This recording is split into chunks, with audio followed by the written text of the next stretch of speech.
Tonight, I want to take you to a place where two rivers meet, a place of silk and stone and quiet beauty. This is Lyon, a city that once wove colors into fabric for kings and then found itself caught in a storm that almost erased it from the map. And as you settle in, perhaps you might share in the comments where you're listening from tonight and the time where you are. I like to picture these stories traveling quietly across the world, finding their way into so many corners of the night. Now, let the room grow softer. Let the light fade, the air grow still. Maybe there's the faint hum of a fan, or the quiet breathing of the night around you. And together, we'll wander, slowly, without hurry, into the forgotten city of the Revolution. In the heart of France, where two great rivers meet, lies a city built on silk, stone, and centuries of quiet pride. Lyon is a place where narrow cobbled streets wind between grand facades, and the air once carried the steady rhythm of looms weaving the finest fabrics in Europe. The Rhone and the Saône embrace the city, curving gently around its districts, bringing the sparkle of sunlight on water to the steps of its merchants and artisans. On a summer morning in the late 18th century, Lyon awoke to the sound of church bells echoing softly between its hills. Market stalls unfolded in the squares, laden with fresh bread still warm from the oven, baskets of ripe fruit, and bolts of silk shimmering in the early light. The scent of roasted chestnuts and wood smoke drifted through the air, mingling with the faint metallic tang from the city's workshops. From the high steps of Fort Vayres, one could look down and see the life of Lyon unfold. Barges gliding along the rivers, children chasing each other in the shaded courtyards, and traders negotiating in quiet tones over bolts of cloth. This was a city that had grown rich through skill and craft, a place where traditions ran deep and the people's identity was woven tightly into the fabric they produced. Yet, beneath the familiar routines and gentle bustle, change was stirring. The winds of the French Revolution, already sweeping across the country, were beginning to ripple through Lyon's streets. However, the story of Lyon begins not with gunfire or unrest, but with the steady rhythm of daily life, a rhythm that has resonated here for centuries. The City of Two Rivers. Lyon sits nestled in a natural basin where the Rhone and Saône rivers converge, their waters joining in a gentle dance that has shaped the city's character for over 2,000 years. The Romans first recognized the strategic importance of this location, building their settlement of Lugdunum on the heights of Fort Vayres Hill, where they could command views of both river valleys stretching away into the surrounding countryside. By the 1780s, this ancient foundation had grown into France's second city, home to nearly 150,000 souls. The geography itself seemed designed for commerce and community. The Saône, flowing gently from the north, carried barges laden with goods from Burgundy and the German states beyond. The Rhone, more powerful and swift, brought trade from the Mediterranean ports and the distant lands of the Levant. Between these two waterways lay the Presqu'île, literally almost an island, a tongue of land that formed the commercial heart of Lyon. Here, grand stone buildings housed the offices of silk merchants, their facades decorated with carved motifs of flowers and vines that spoke to the refined tastes of their occupants. The streets were paved with smooth stones, worn to a gentle shine by countless footsteps, and lined with shops whose windows displayed the finest goods that European trade could provide. On the western bank of the Saône rose the old city, Vieux Lyon, its medieval streets winding between Renaissance mansions built by Italian bankers and merchants in centuries past. These grand homes, with their elegant courtyards and ornate staircases, spoke of the city's long history as a center for international finance and trade. Hidden between these grand residences ran narrow passages called traboules, covered walkways that allowed silk workers to transport their delicate fabrics safely from workshop to warehouse, protected from rain and prying eyes. The eastern bank belonged to the merchants and newer districts, while across the Rhône lay the quarters of Guillotière and Brotteaux, where market gardens and newer settlements stretched towards the distant Alps.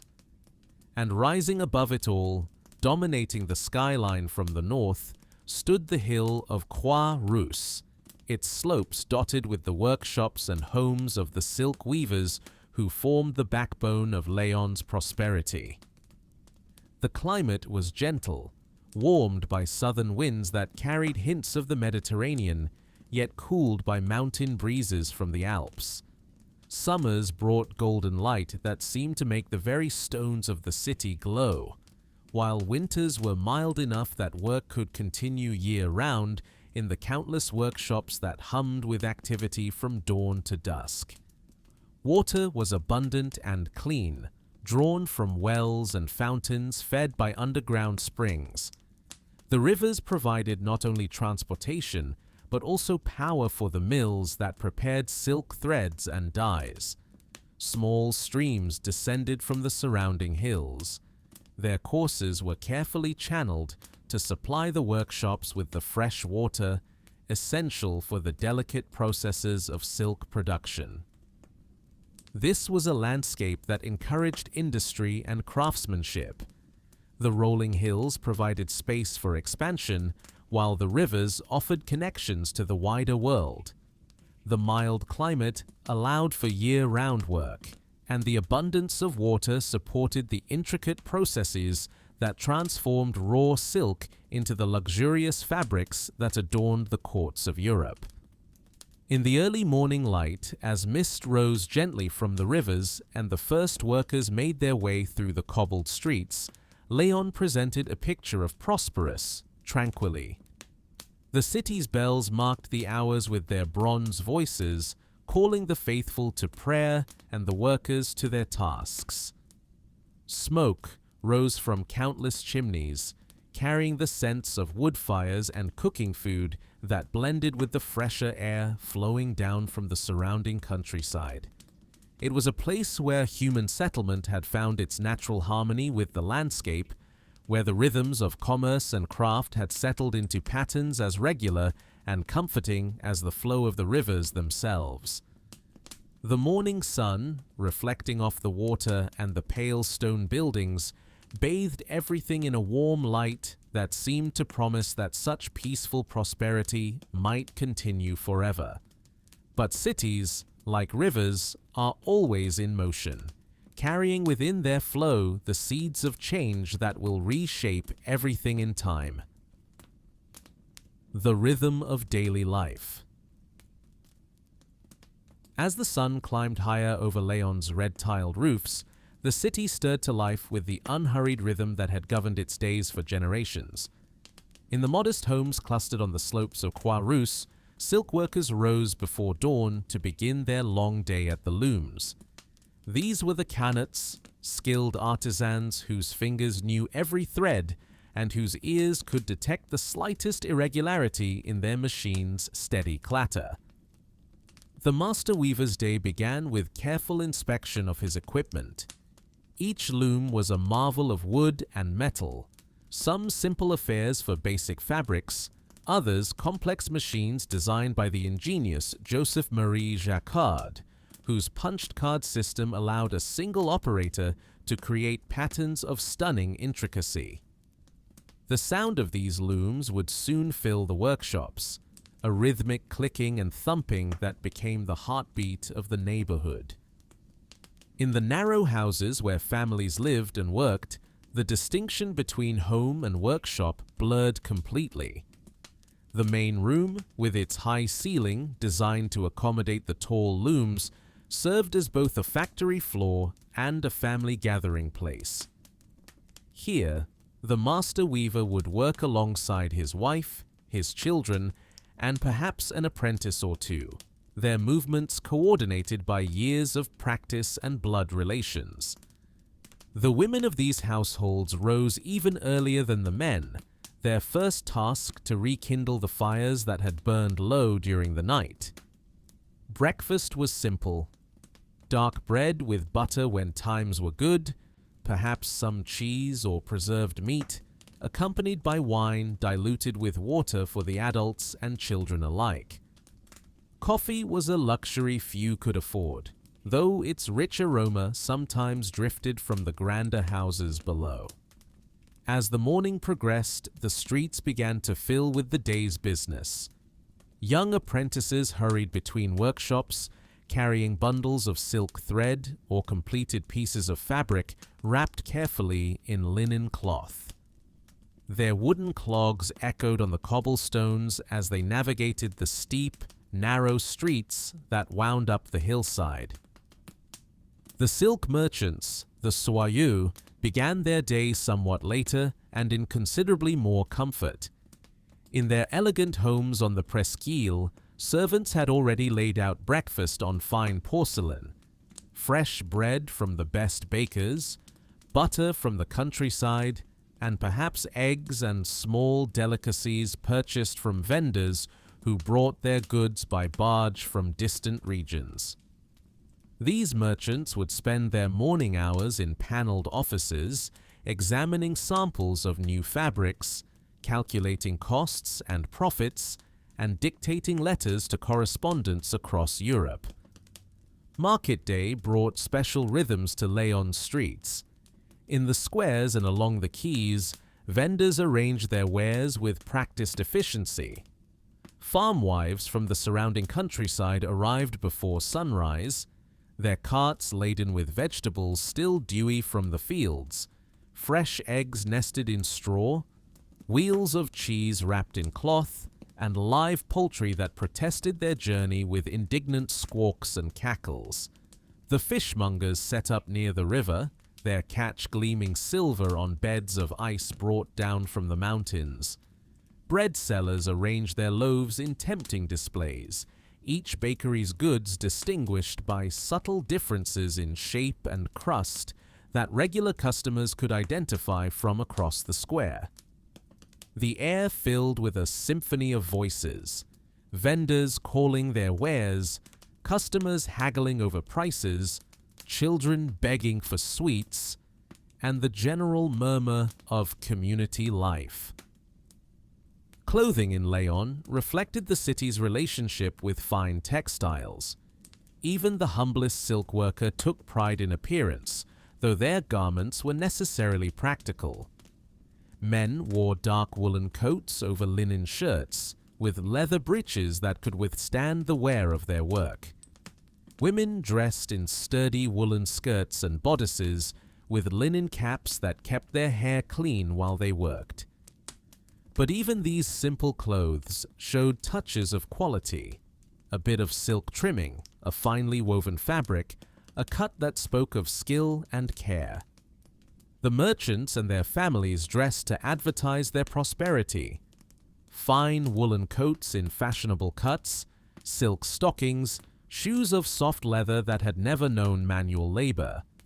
The women wore gowns of Lyon silk, their colors rich and patterns subtle, their styles following but not slavishly copying the fashions of Paris. Jewelry was understated but real, silver rather than gold, settings that emphasized the craft of their making rather than the size of their stones. Children in Lyon grew up surrounded by beauty and industry. From their earliest years, they learned to distinguish quality in textiles, to appreciate the skill required to create intricate patterns, to understand the patience and precision that went into every piece of fine fabric. Boys might begin as errand runners in the workshops, gradually learning the mysteries of loom operation and pattern reading.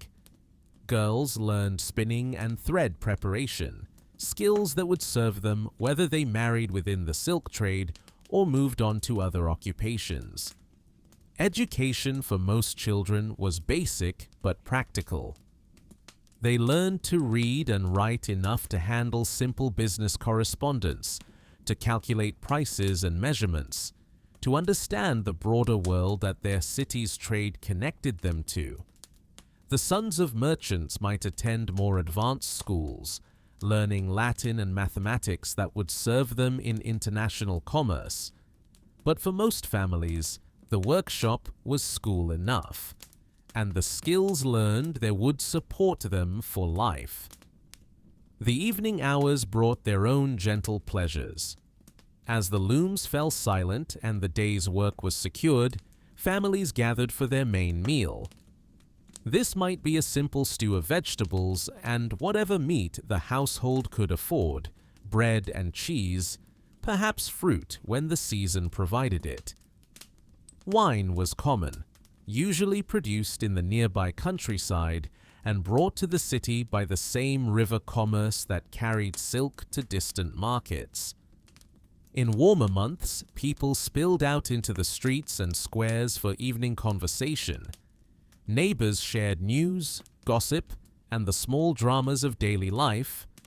Children played games that had been passed down through generations, their laughter echoing off the stone walls of the narrow streets. Young men and women found opportunities for courtship under the watchful eyes of their families, the beginning of relationships that would continue the community's traditions into another generation. The sound of bells marked the passage of time throughout the day, calling the faithful to prayer, announcing the opening and closing of markets, reminding all of the rhythm that governed their lives. As darkness fell, oil lamps and candles created pools of warm light in windows, while families gathered around their fires for the evening's final tasks, mending clothes, preparing thread for the next day's work, or simply sharing stories and songs that connected them to their past and to each other. This was the rhythm of Lyon in the 1780s, steady, prosperous, and secure in traditions that seemed as permanent as the rivers that embraced the city. It was a life built on skill and community, on the understanding that each person's work contributed to the prosperity of the whole, and that prosperity shared was prosperity secured. The art of silk. In the workshops of Lyon, an ancient art reached heights of perfection that would be remembered long after the political storms of the coming decades had passed. Silk production was not merely an industry in this city, it was a living tradition, a form of cultural expression as sophisticated as any painting or sculpture, and the foundation upon which an entire society had been built.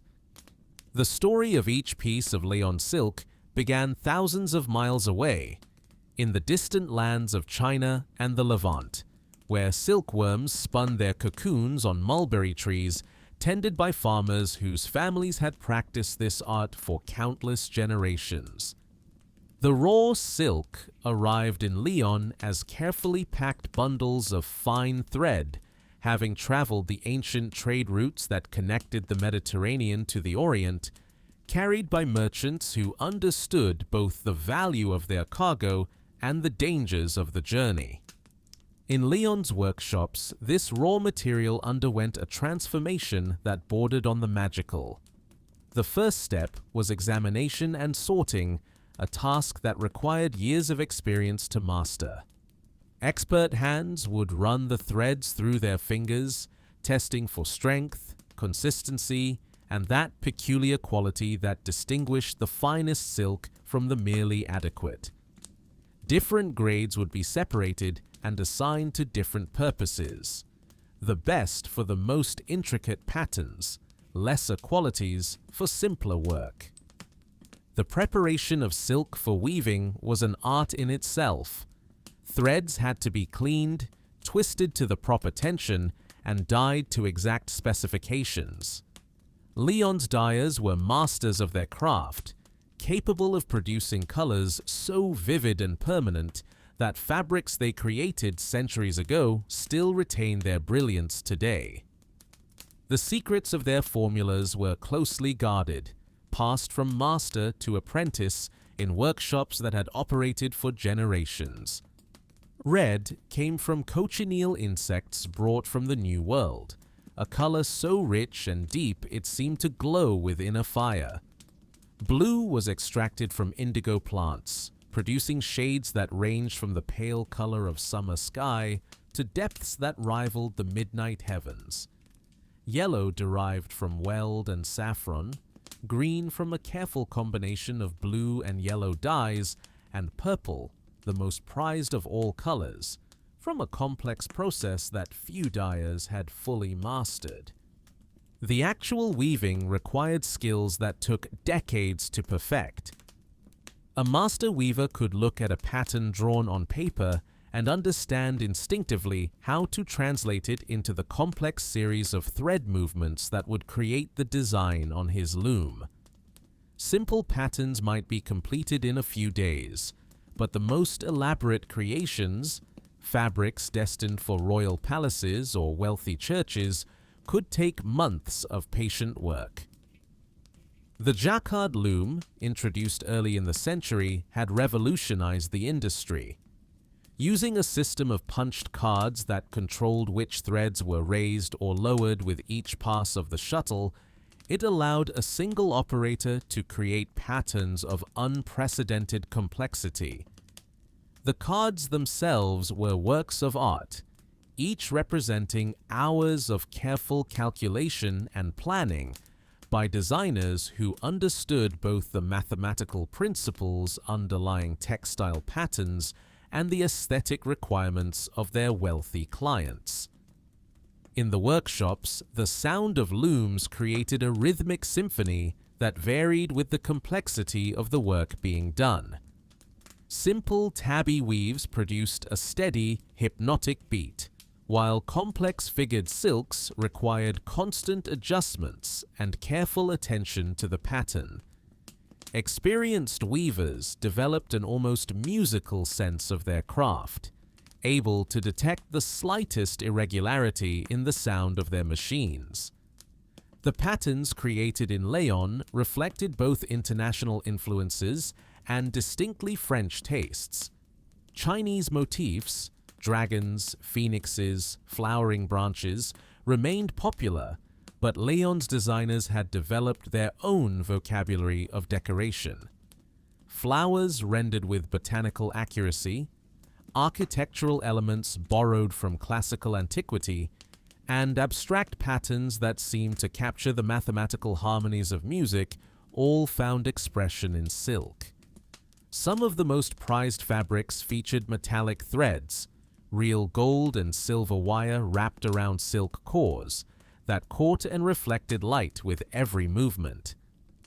These fabrics were destined for the most important ceremonial occasions, their cost so high that a single garment might represent the price of a modest house. Working with such materials required extraordinary skill, as a single mistake could ruin months of work and represent a financial catastrophe for the workshop. Quality control was rigorous and personal. Master weavers staked their reputations on every piece that left their workshops, and the silk merchants who sold the finished products maintained their own exacting standards. Fabrics were examined inch by inch for flaws, inconsistencies in pattern or color, or any defect that might diminish their value. Pieces that failed to meet these standards might be sold for everyday use, but they would never bear the mark of Lyon's finest workshops. The finest silks produced in Lyon found their way to the most important destinations in Europe. The French court at Versailles was a major customer, with Lyon fabrics adorning the walls of royal apartments and the gowns of courtiers. Other European courts followed French fashion, creating a demand that kept Lyon's workshops busy year-round. Churches purchased elaborate silk vestments for their most important ceremonies, while wealthy merchants and bankers displayed their prosperity through clothing and furnishings made from Lyon silk. But the industry also served more modest markets. Simpler silks, still of excellent quality, but less elaborate in their decoration, found buyers among the emerging middle classes throughout Europe.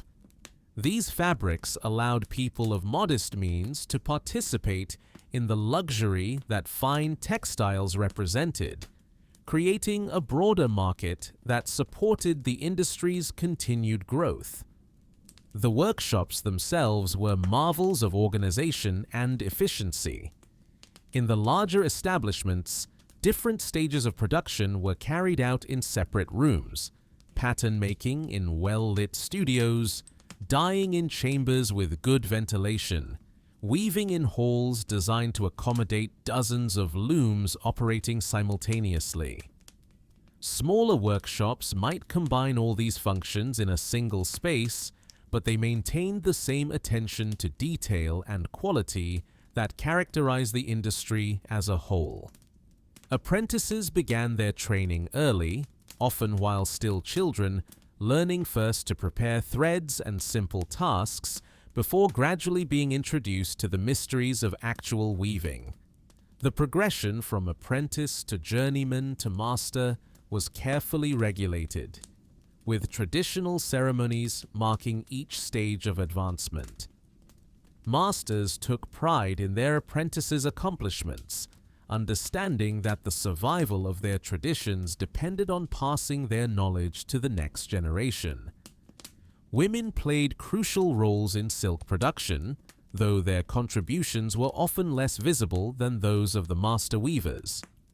They excelled at the fine detail work required for thread preparation, pattern reading, and quality inspection.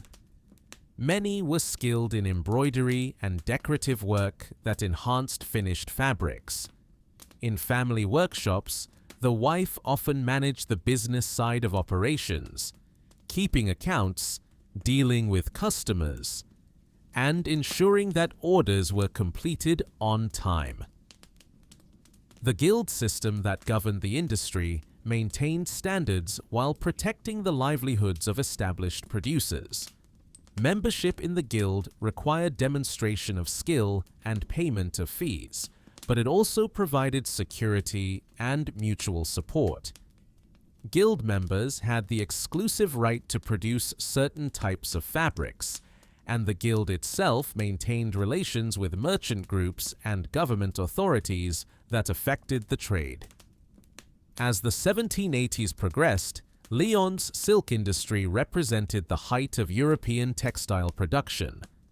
The combination of ancient skills, innovative technology, and artistic vision had created an industry that was both economically vital and culturally significant. The fabrics produced in Lyon's workshops were not merely commodities, they were expressions of human creativity and skill that would be treasured by their owners and preserved by future generations as examples of what human hands could accomplish when guided by knowledge, patience, and pride in craftsmanship. Yet, this magnificent tradition existed within a larger world that was beginning to change in ways that would challenge every assumption about how society should be organized and who should hold power within it. The social fabric of the city.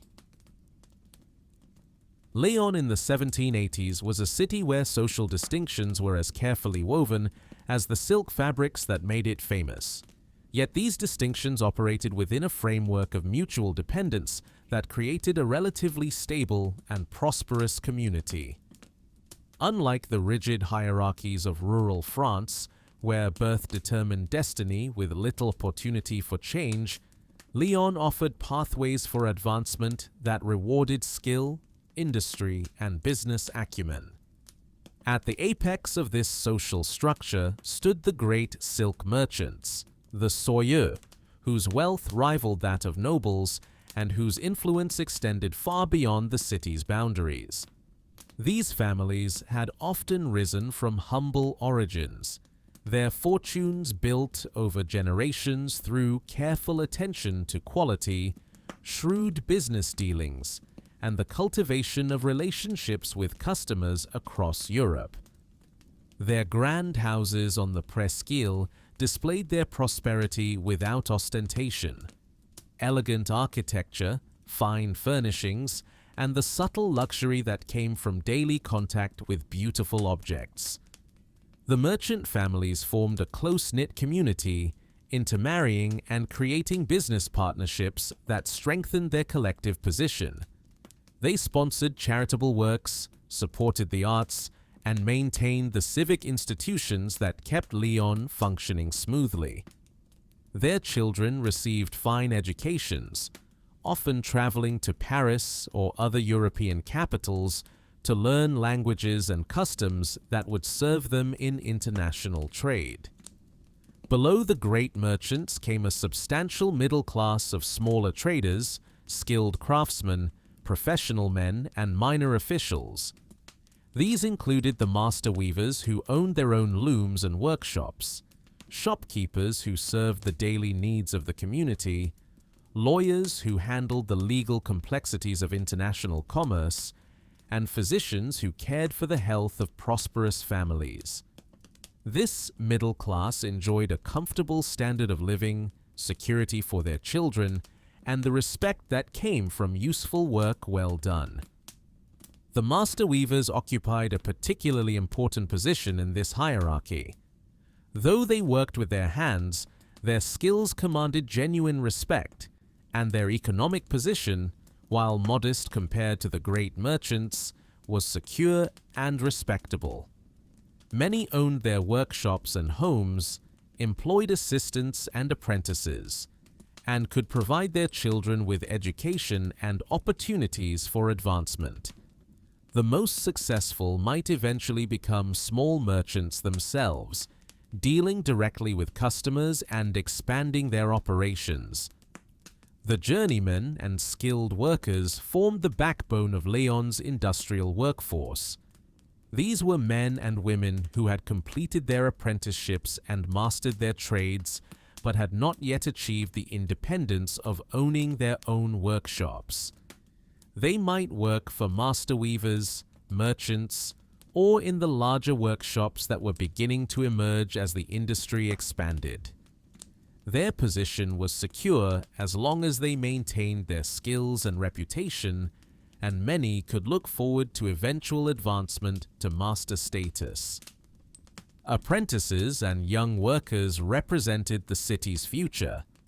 Boys as young as 12 might begin learning the silk trade, starting with simple tasks like winding thread or cleaning looms, before gradually being introduced to more complex work. Girls learned spinning, embroidery, and the intricate skills required for silk finishing. The apprenticeship system provided not just training in technical skills, but education in the customs and values that held the community together. At the base of Lyon's social structure were the unskilled laborers, domestic servants, and others who performed the necessary but humble work that kept the city functioning. These included the porters who carried goods between workshops and warehouses, the women who cleaned silk and prepared threads, the men who loaded and unloaded barges on the rivers, and the domestic servants who maintained the households of the prosperous. While their positions were humble, steady work was available for those willing to perform it, and the general prosperity of the city meant that even the poorest could usually find employment. Marriage patterns reflected and reinforced these social distinctions while allowing for some mobility between groups. Merchant families typically arranged marriages with other merchant families, strengthening business alliances and maintaining their collective wealth and influence. master craftsmen sought wives from families of similar standing, often choosing daughters of other craftsmen whose skills and connections would complement their own workshops. But love matches that crossed social boundaries were not unknown, and successful craftsmen might marry into merchant families, while merchant daughters might occasionally marry skilled professionals or exceptionally prosperous artisans. The church played an important role in Lyon's social fabric, providing not just spiritual guidance but practical assistance to those in need. The various parishes that divided the city maintained networks of charity and mutual aid that helped community members during times of illness, unemployment, or other difficulties. Religious festivals and ceremonies brought all classes together in shared celebration, while the hierarchy of church positions provided opportunities for advancement based on education and dedication rather than birth or wealth. Education in Lyon reflected the practical needs of a commercial city while maintaining respect for learning and culture. The sons of merchant families might receive classical educations that prepared them for careers in law, medicine, or high-level commerce. Master craftsmen's children learned reading, writing, and arithmetic sufficient for their trades, along with the technical knowledge specific to their crafts. Even the children of laborers typically acquired basic literacy, understanding that education was a pathway to better opportunities. Women in Lyon enjoyed somewhat greater freedom and opportunity than their counterparts in many other French cities, largely due to the nature of the silk industry, which required skills that women traditionally possessed. Many women worked alongside their husbands in family workshops, while others specialized in particular aspects of silk production, such as spinning, dyeing, or embroidery. Widows often continued their husbands' businesses, and some achieved considerable prosperity and independence. The guild system provided structure and security for workers while maintaining quality standards for the products. Guild membership brought both privileges and responsibilities: the right to practice a trade in the city, participation in guild governance, and access to mutual aid during difficulties, balanced by obligations to maintain standards, pay dues, and participate in guild activities. The guilds also provided a form of representation in city government, ensuring that workers' interests were considered in civic decisions. Cultural life in Lyon reflected the city's prosperity and international connections. The wealthy supported artists, musicians, and writers, while public festivals and celebrations brought entertainment to all social classes. The city's theaters presented both serious dramas and lighter entertainments, while public gardens and promenades provided spaces for social interaction and relaxation. Books and newspapers circulated among the literate classes, bringing news of the wider world and new ideas from the philosophical movements that were reshaping European thought. Charitable institutions provided safety nets for those who fell on hard times, while also serving as expressions of civic pride and religious duty. Hospitals cared for the sick and injured, orphanages housed children who had lost their parents, and various societies provided assistance to workers who had become too old or infirm to support themselves. These institutions were funded through a combination of church resources, wealthy philanthropy, and civic contributions. The physical spaces of Lyon reflected these social relationships. The grand mansions of the merchants dominated the most desirable locations, with their imposing facades declaring their owners' status. Master craftsmen's houses, while more modest, displayed solid construction and careful maintenance that spoke of respectability and permanence. Workers' housing might be simpler, but it was generally clean and decent, particularly when compared to the squalid conditions found in some other industrial cities. This social fabric had evolved over centuries to accommodate the particular requirements of Lyon's economy, while maintaining the stability and continuity that allowed skilled crafts to flourish. Each group had its place and role, with clear expectations and responsibilities, but also with opportunities for advancement through merit and effort. The system was not perfect. Social mobility was limited, and the poor remained vulnerable to economic fluctuations. But it had created a generally prosperous and stable community that worked reasonably well for most of its members. As the 1780s progressed, however, new ideas about equality, rights, and social organization were beginning to circulate even in Lyon's workshops and drawing rooms. The comfortable assumptions that had governed social relationships for generations were starting to be questioned, and the city would soon discover that even the most stable social fabric could be torn apart when powerful enough forces were applied to it. The stirrings of change. As the 1780s drew toward their close, Lyon remained outwardly the same prosperous, industrious city it had been for generations. Yet beneath the surface of daily routine, new currents of thought and feeling were beginning to flow through its workshops and drawing rooms. The changes came gradually at first, like the shift in seasons, barely perceptible from day to day, but unmistakable when viewed across the passage of months and years.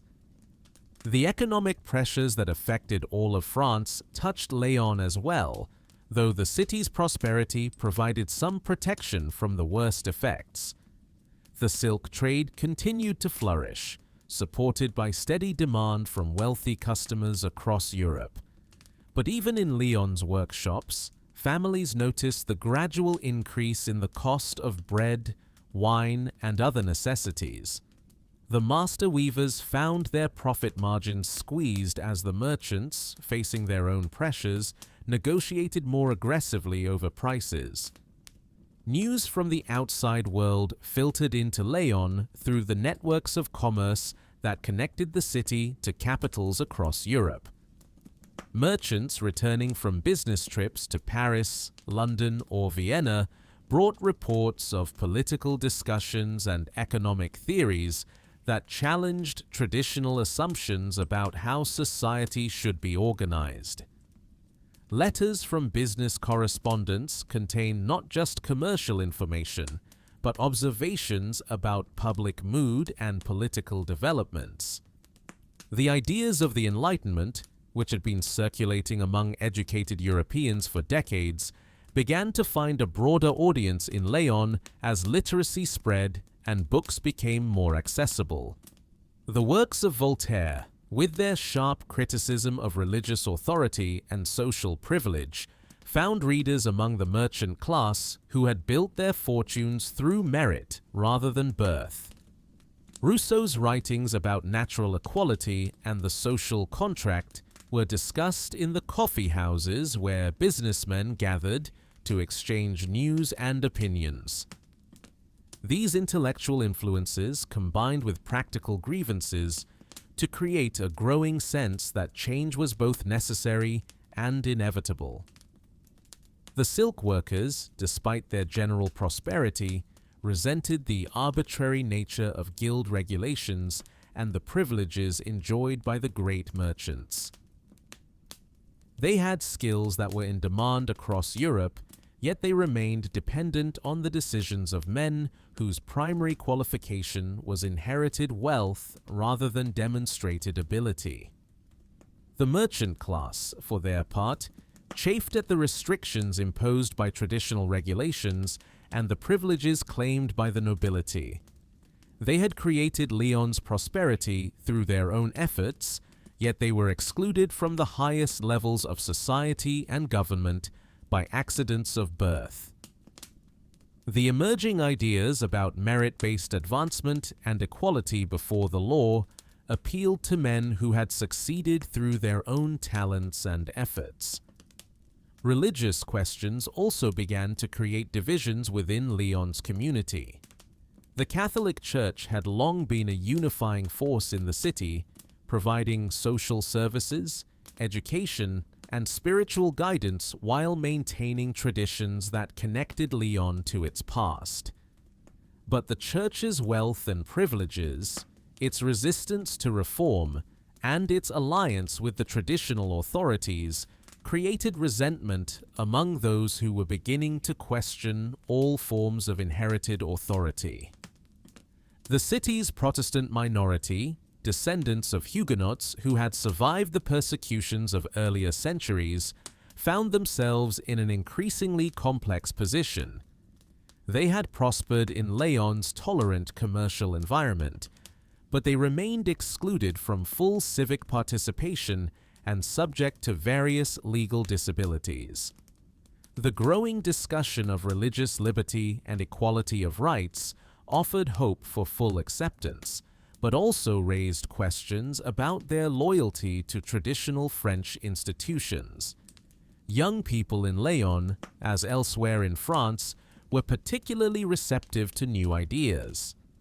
The sons of merchant families, educated in schools that emphasized reason and critical thinking, returned home with questions about the traditions their parents had accepted without question. They read forbidden books, discussed radical ideas, and began to imagine a world organized on different principles than those that had governed their ancestors.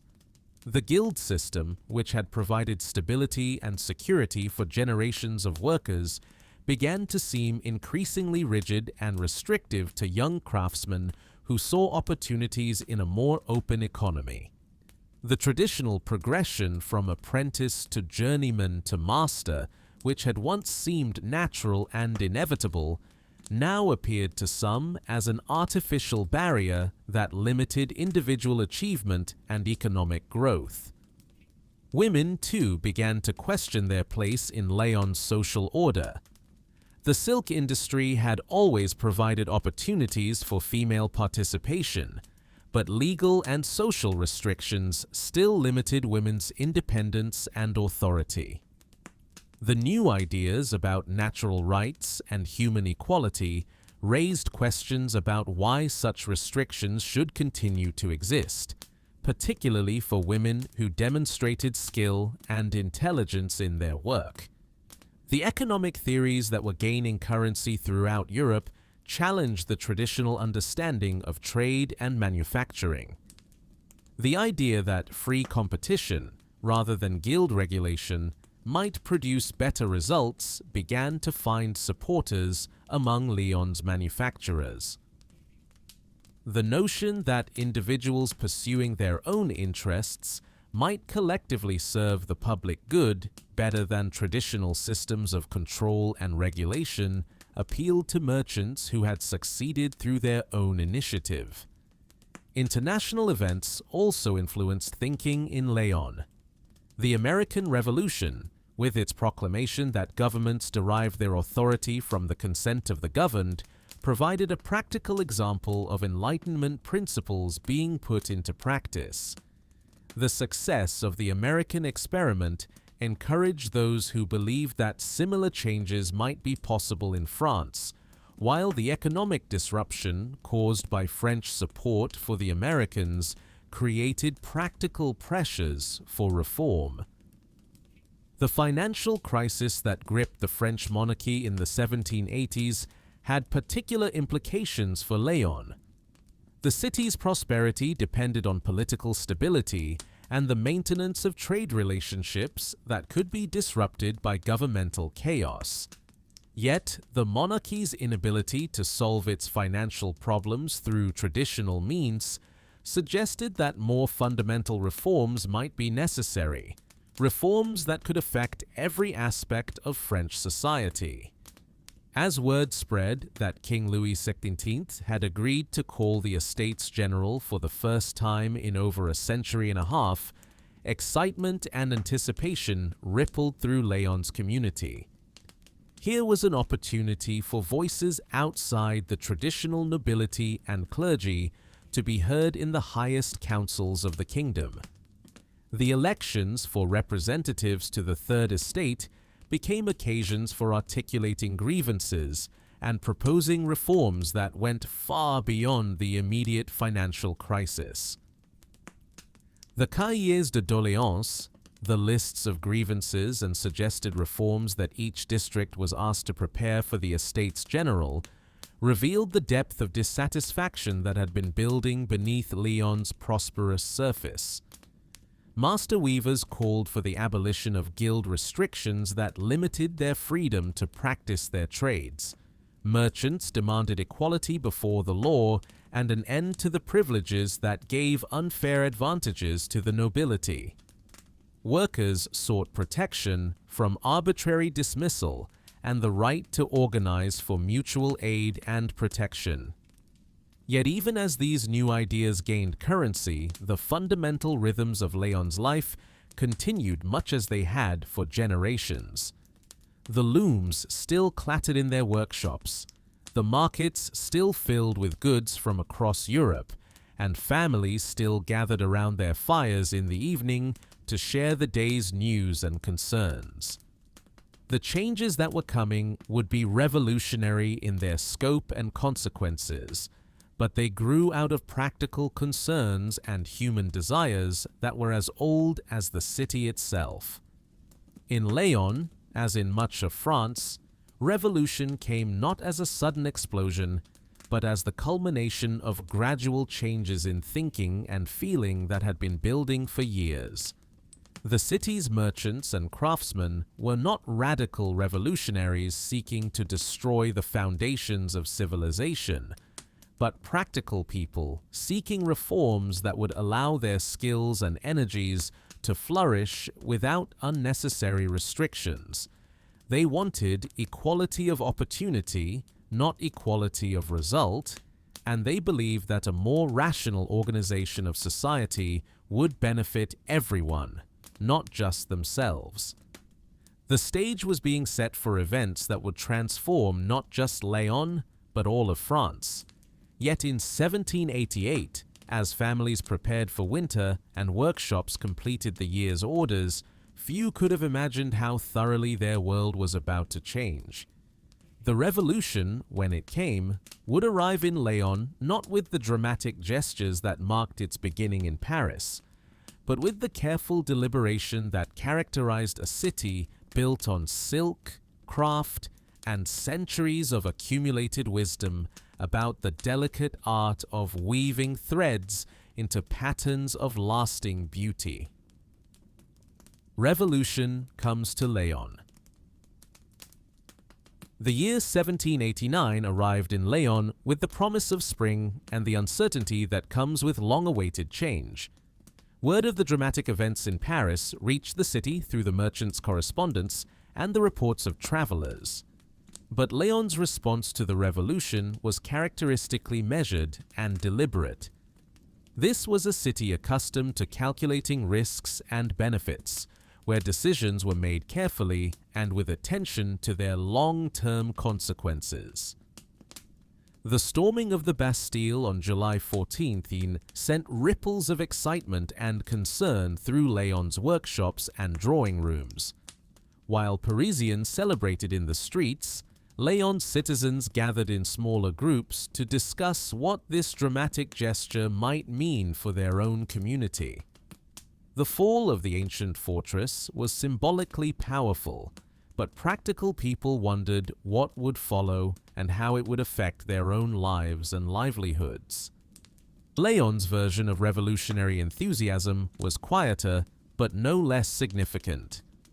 Rather than storming a royal fortress, the city's militants chose as their target the Château de Pierre-Six, an old prison that had come to symbolize arbitrary royal authority.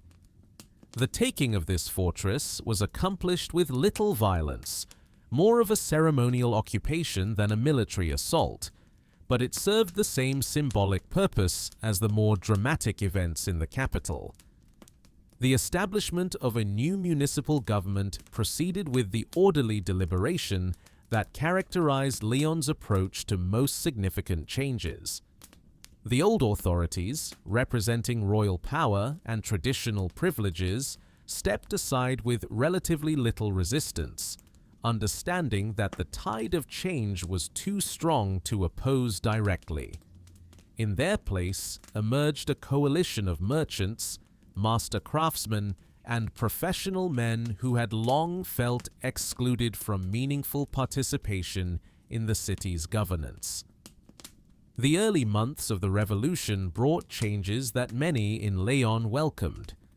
The abolition of internal trade barriers promised to expand markets for the city's silk products, while the Declaration of Equality, before the law, seemed to offer opportunities for advancement based on merit rather than birth. The new National Guard, drawn from the ranks of respectable citizens, provided security while demonstrating the principle that free men could organize themselves for the common good. Yet, even in these optimistic early days, tensions began to emerge that would eventually tear Lyon's community apart. The silk workers, having played their part in the revolutionary changes, expected benefits that were slow to materialize. The new freedoms proclaimed by the revolution were largely political and legal, but the economic relationships that governed daily life in the workshops remained unchanged. Masters still controlled the looms, merchants still set prices, and workers still depended on decisions made by others. The religious policies of the revolutionary government created particular difficulties in a city where Catholic tradition ran deep. The civil constitution of the clergy, which required priests to swear allegiance to the nation rather than to Rome, divided Lyon's religious community just as it divided all of France. Some priests took the required oath and continued their ministries under the new arrangement, while others refused and found themselves branded as enemies of the revolution. The splitting of the church created painful divisions within families and neighborhoods. Devout Catholics faced the agonizing choice between loyalty to their traditional faith and acceptance of the revolutionary settlement. Some ceased attending Mass rather than choose between constitutional and refractory priests, while others made their choice and defended it with the passion that religious conviction inspires. Joseph Chalier emerged during this period as Lyon's most prominent advocate for more radical revolutionary measures. A lawyer by training and a passionate believer in the revolution's promise of equality and justice, Chalier had spent time in Paris among the circle of radical leaders who were pushing the revolution toward ever more extreme positions. He returned to Lyon, convinced that only dramatic measures could ensure that the revolution's benefits reached the common people. Chalier's message found an audience among Lyon's poorest workers, those who had gained little from the moderate reforms of the revolution's early phase. He spoke of the need to complete the revolution by destroying the economic privileges that allowed the wealthy to exploit the poor.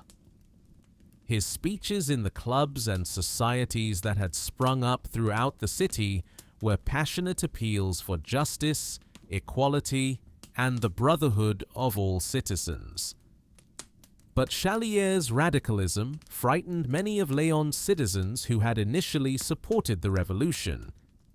The master weavers, small merchants, and skilled workers who formed the backbone of the city's economy had wanted reform, not revolution. They had sought equality of opportunity, not the destruction of property rights.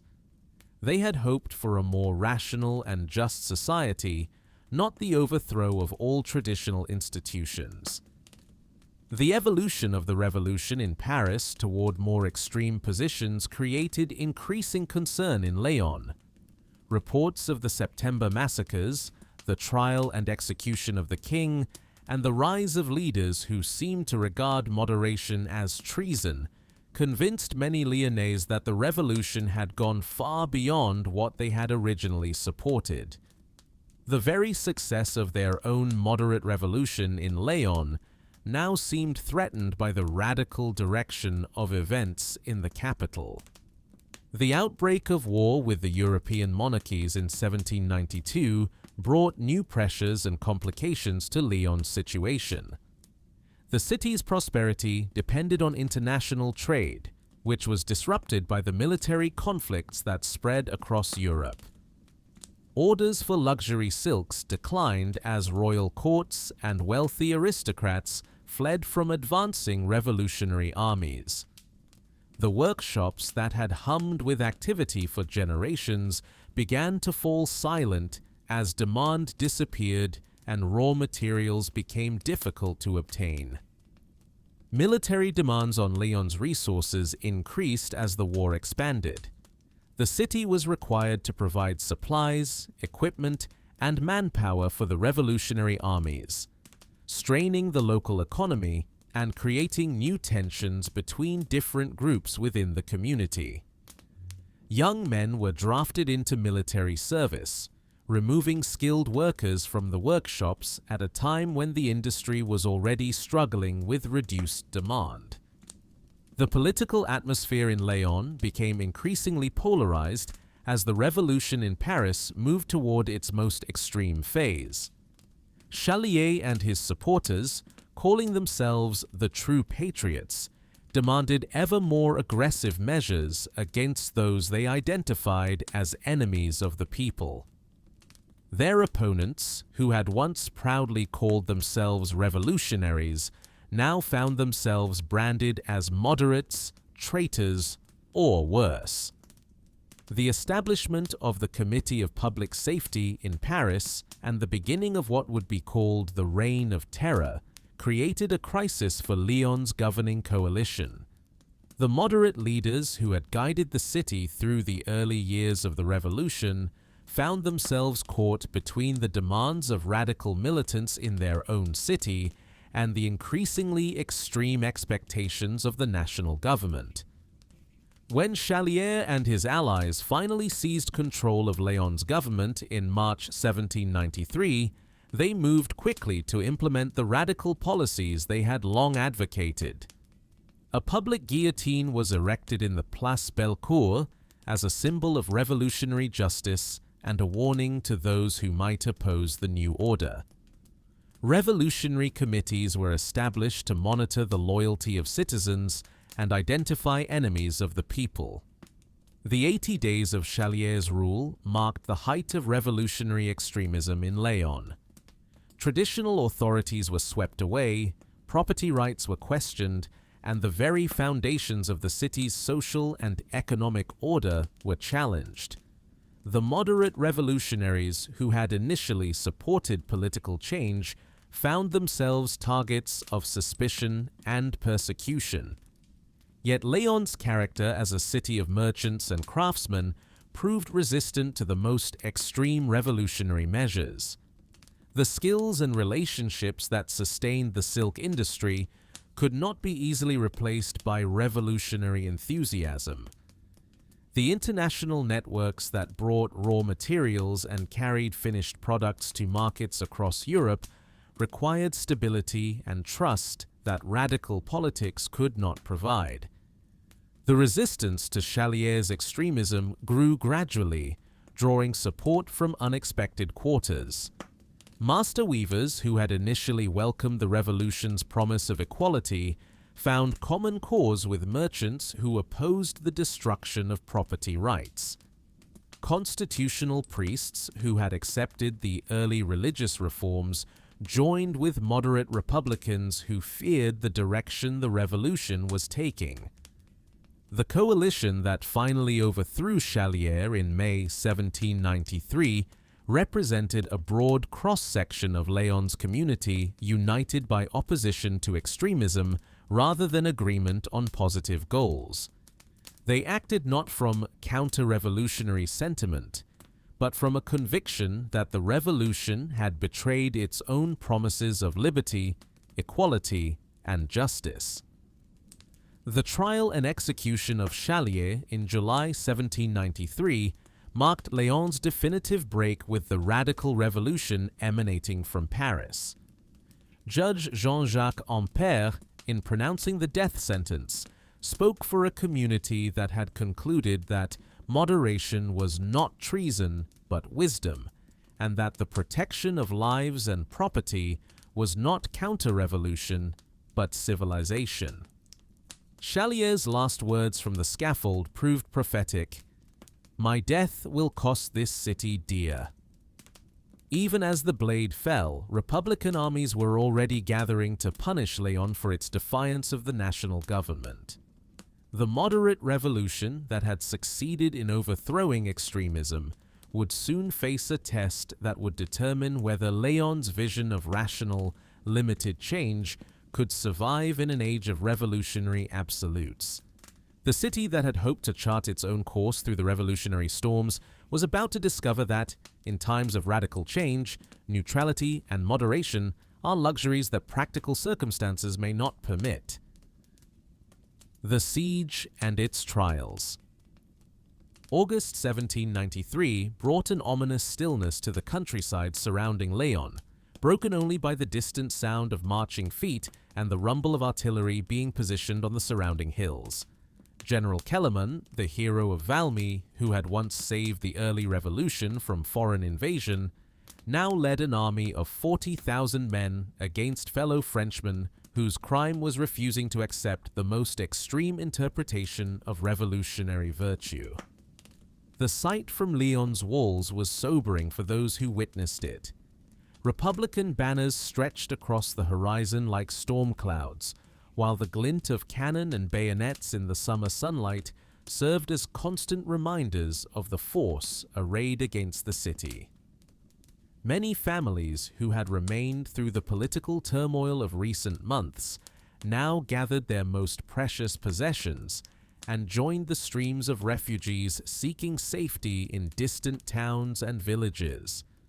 Those who remained to defend Lyon did so with mixed feelings. They were not counter-revolutionaries fighting to restore the old monarchy, nor were they foreign invaders threatening French liberty. They were French citizens who had participated in their own revolution, established their own republican government, and sought only the right to govern themselves according to their own understanding of revolutionary principles. Yet they now found themselves branded as enemies of the people and marked for destruction by a government that claimed to represent their own ideals. The defenders organized themselves with the methodical efficiency that characterized Lyon's approach to most challenges. Master weavers who had spent their lives creating beauty turned their workshops into strong points, while merchants who had negotiated commercial agreements across Europe now planned the defense of their neighborhoods. The skills that had built Lyon's prosperity, careful planning, attention to detail, and coordination of complex activities were applied to the grim necessities of siege warfare. The Republican artillery began its work on August 9th, sending shells crashing into the narrow streets where generations of Lyon's families had lived and worked. The bombardment was not random, but carefully targeted, aimed at destroying not just military positions, but the economic and cultural foundations of Lyon's identity.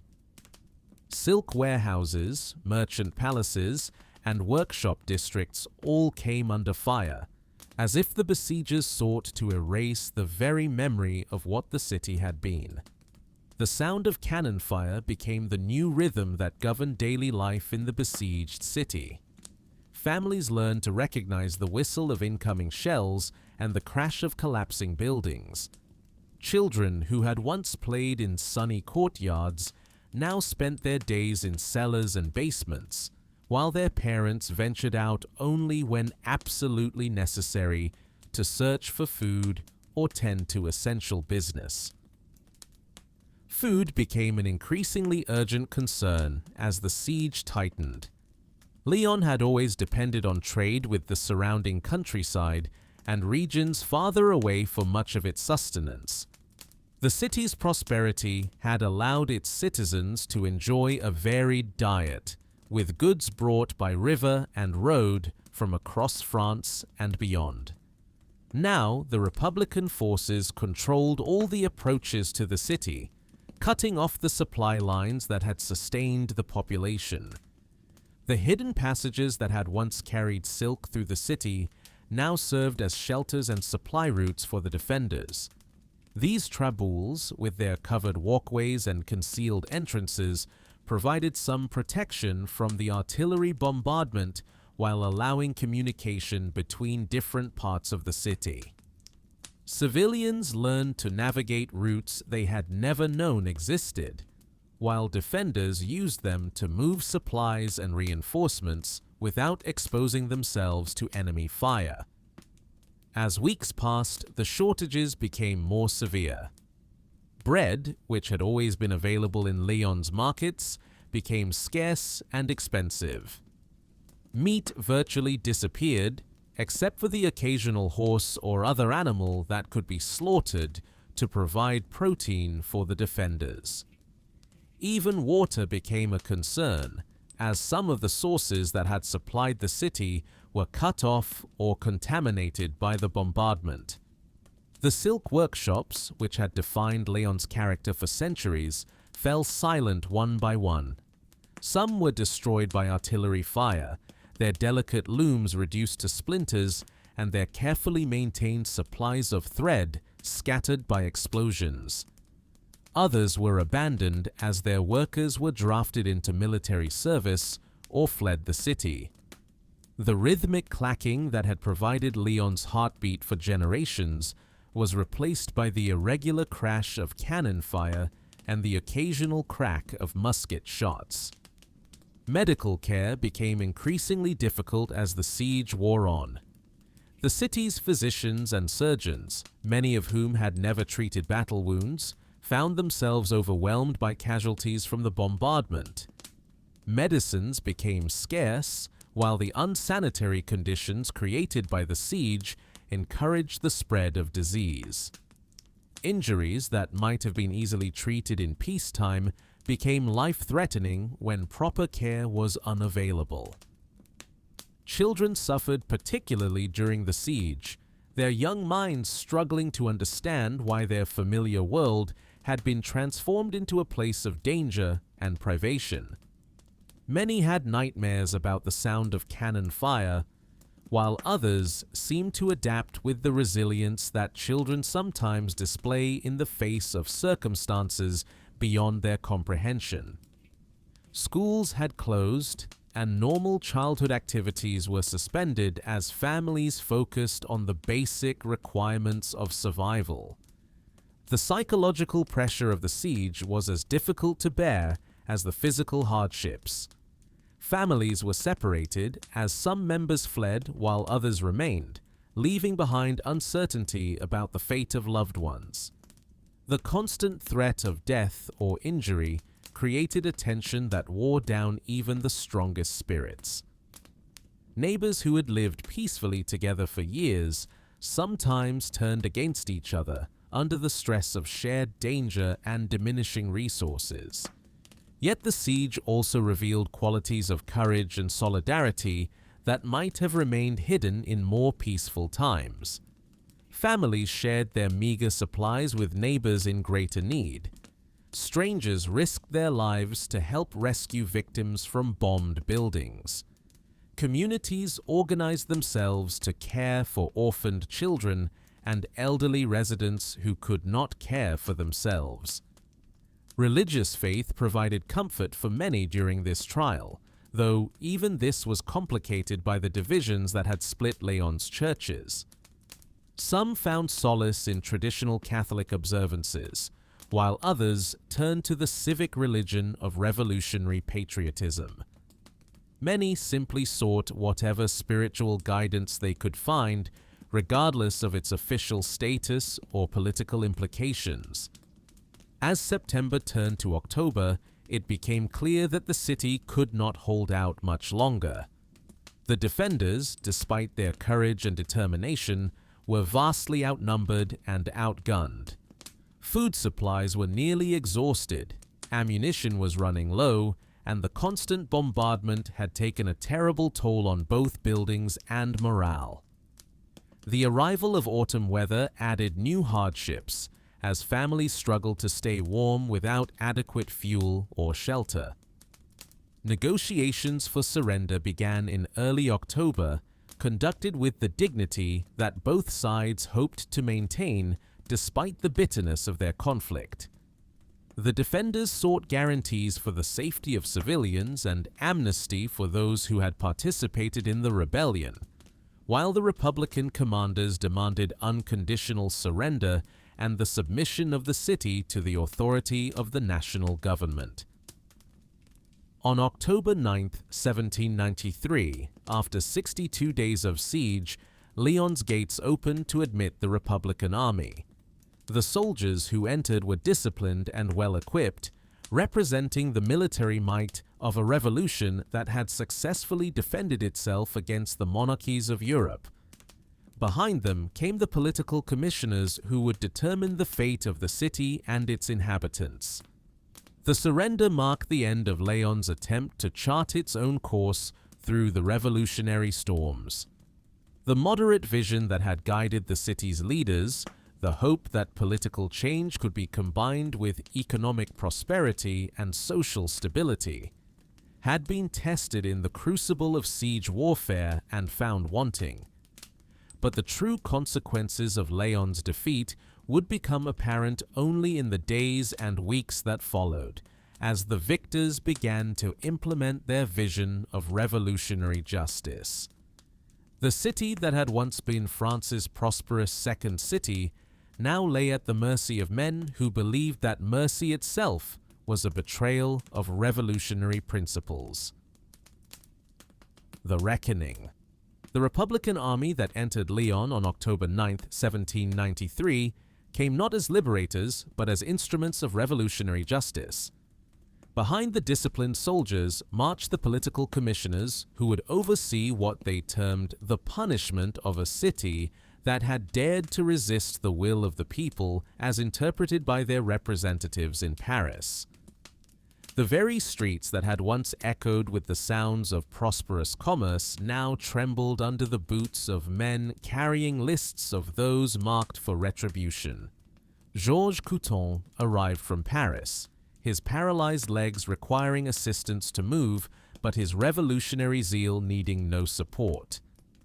This intimate of Robespierre brought with him the authority of the Committee of Public Safety and a vision of justice that admitted no compromise with those deemed enemies of the people. His calm demeanor and reasonable tone made his pronouncements all the more chilling to those who heard them, for they spoke of mass punishment, delivered with bureaucratic efficiency. Jean-Marie Collot de Herbois followed, his background as an actor bringing a theatrical quality to the proceedings that followed. Where Couthon represented the cold logic of revolutionary necessity, Collot brought the passionate intensity of a man who saw in Lyon's punishment the opportunity to stage a drama of revolutionary virtue, triumphant over counter-revolutionary vice. His speeches to the people of Lyon mixed genuine conviction with calculated effect, as if he were performing for an audience that extended far beyond the immediate listeners. Joseph Fouché, future Duke of Otranto under Napoleon, but now simply the Republic's agent of retribution, brought to Lyon the administrative skills that would make the punishment both thorough and methodical. His correspondence with Paris, filled with casualty statistics reported as calmly as commercial accounts, revealed a mind that could organize mass destruction with the same efficiency others brought to organizing trade. The initial days following the surrender brought a deceptive calm to the city. The Republican forces maintained strict discipline, and there were no immediate acts of revenge against the population. Civilians who had endured 2 months of siege began to hope that the worst was over, that perhaps the new authorities would content themselves with political changes and symbolic gestures rather than more severe measures. These hopes were shattered on October 12th, when Bertrand Barrère rose in the National Convention to deliver a decree that would reshape Lyon's very identity. Lyon made war against liberty, he declared. Lyon is no more. The city would lose its name, becoming instead Ville-Affranchie, the liberated city. All buildings belonging to the wealthy would be demolished, leaving only the homes of the poor and structures dedicated to industry or education. A column would be erected on the ruins proclaiming Lyon's crimes and punishment for future generations to witness. The systematic execution of this decree began almost immediately. Lists were compiled with bureaucratic precision, categorizing Lyon's population according to their perceived degree of guilt. The wealthy merchants whose trade had built the city's prosperity found themselves marked for the harshest treatment, their crime being the accumulation of property that the revolution now deemed excessive. Master craftsmen who had owned their workshops were classified as exploiters of labor, while even modest shopkeepers faced scrutiny if their businesses had been successful enough to elevate them above the common people. Jean-Jacques Ampère, the judge who had pronounced sentence on Joseph Chalier, found himself among the first to be tried by the Revolutionary Tribunal. His son, the future physicist André-Marie Ampère, watched as his father was condemned not for any specific crime, but for having served what the new authorities deemed an illegitimate government. The elder Ampère faced his fate with dignity, understanding that he was paying the price for Lyon's brief experiment in moderate revolution. The tribunal worked with mechanical efficiency, processing cases at a rate that suggested predetermined outcomes rather than careful consideration of evidence. Trials that might once have taken days were completed in hours, with defendants allowed little opportunity to present defenses that would have been irrelevant in any case. The revolutionary definition of justice emphasized the political necessity of punishment over legal niceties like evidence and due process. The guillotine, that symbol of revolutionary equality that made noble and commoner equal in death, worked overtime in Lyon's squares. Yet even this instrument of revolutionary justice proved insufficient for the scale of punishment the commissioners deemed necessary. More efficient methods were required to deal with the hundreds of condemned prisoners who awaited execution. On the plains of Brotteaux, outside the city walls, mass executions were organized with military precision. Groups of prisoners were brought to an open field, where they were tied together in rows and killed with cannon fire loaded with grape shot. This method, efficient and final, reduced human beings to casualty statistics in the reports sent back to Paris. The earth itself seemed to drink the blood of silk workers and merchants who had committed no crime greater than seeking to govern themselves according to their own understanding of revolutionary principles. Some accounts from this period, though disputed by historians, speak of even more disturbing events. Whispered stories told of Republican soldiers, maddened by revolutionary fervor and perhaps by drink, engaging in acts so extreme that even their own commanders found them excessive. One such tale, never fully verified but persistent enough to enter historical memory, described what some called a cannibal feast, an incident where the violence of revolutionary justice allegedly crossed the boundaries of civilized behavior entirely. Whether true or merely the product of traumatized minds trying to comprehend incomprehensible events, such stories reflected the depth of fear and horror that gripped the city during these dark weeks. The destruction was not limited to human lives. Buildings that had stood for centuries were demolished with systematic thoroughness. The great silk warehouses, where generations of merchants had stored the products of Lyon's looms, were reduced to rubble. The elegant mansions of the Presqu'île, with their graceful facades and refined interiors, disappeared as efficiently as their former occupants.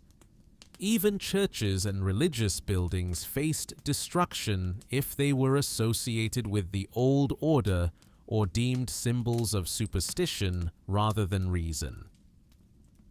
The workshops of Croix-Rousse, where the city's identity had been woven thread by thread over generations, suffered particularly severe damage. Looms that represented decades of skilled craftsmanship were broken up for firewood. Stores of silk thread, some imported at great expense from distant lands, were scattered or destroyed as symbols of luxury that the new order would not tolerate.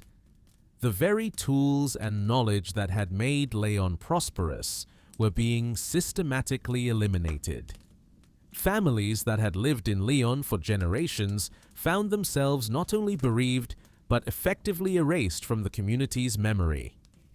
Those who survived did so often by concealing their identities, denying their past associations, and accepting whatever humble employment they could find in a city where their former skills and relationships had become liabilities rather than assets.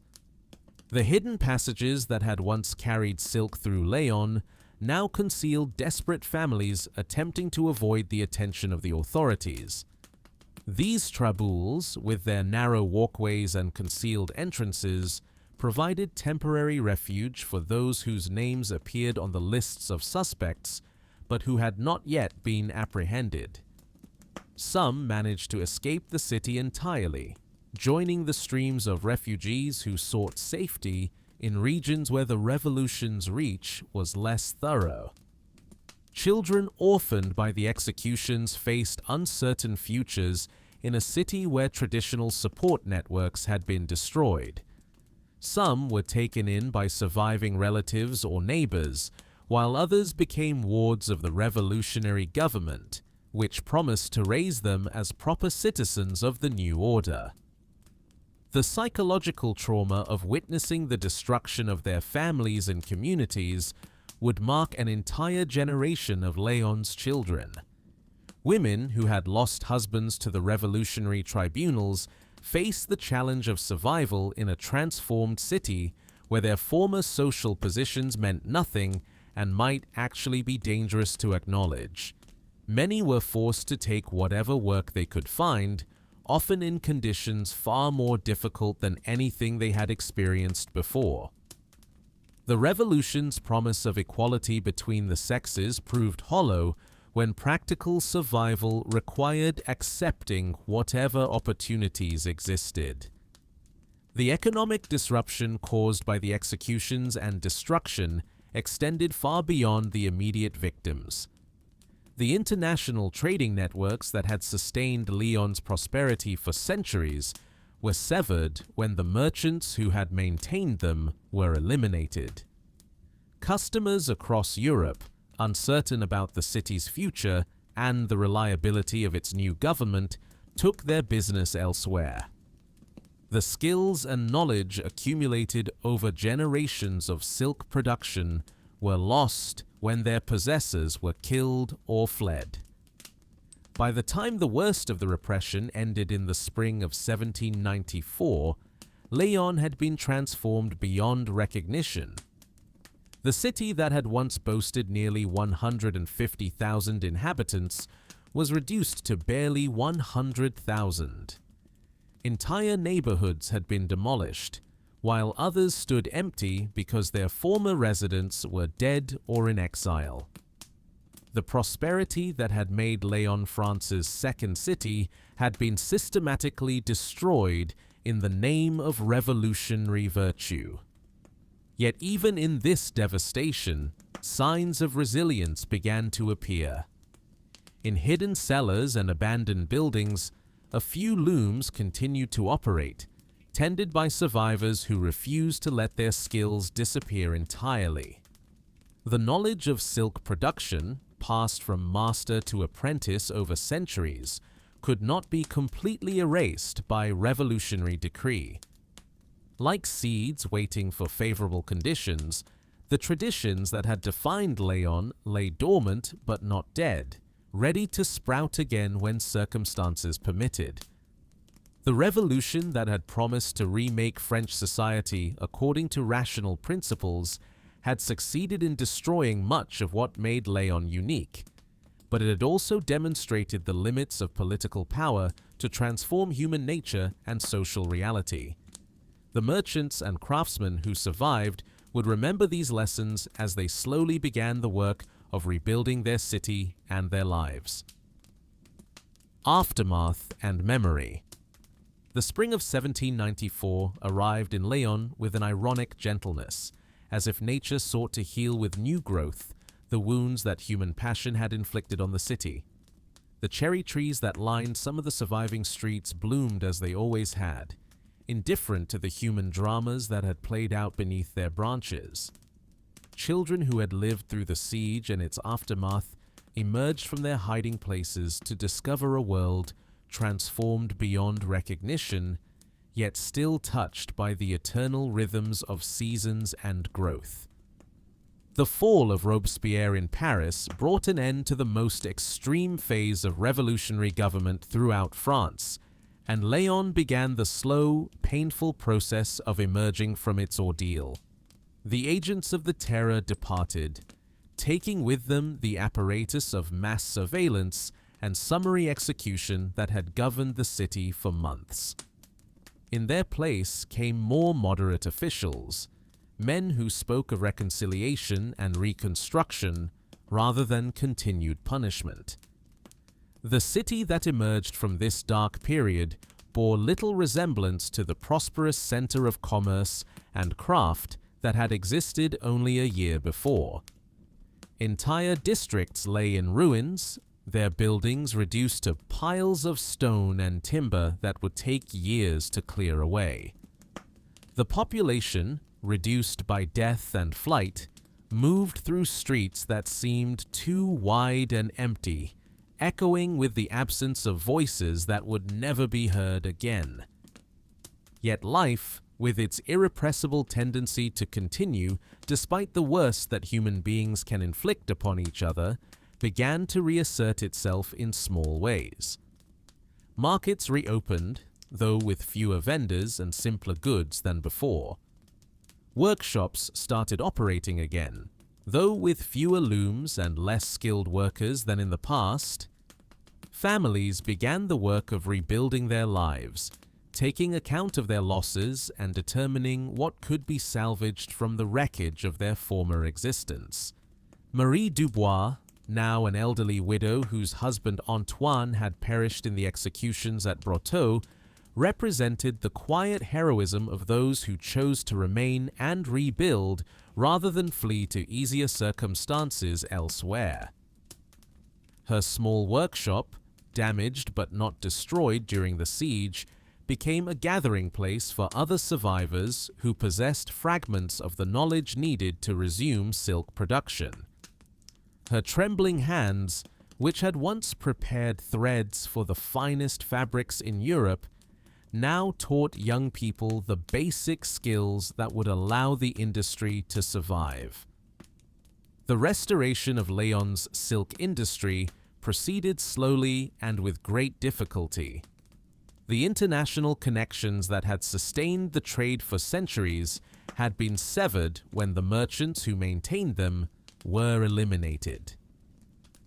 Customers across Europe, uncertain about the city's political stability and the quality of its products, remained reluctant to place orders.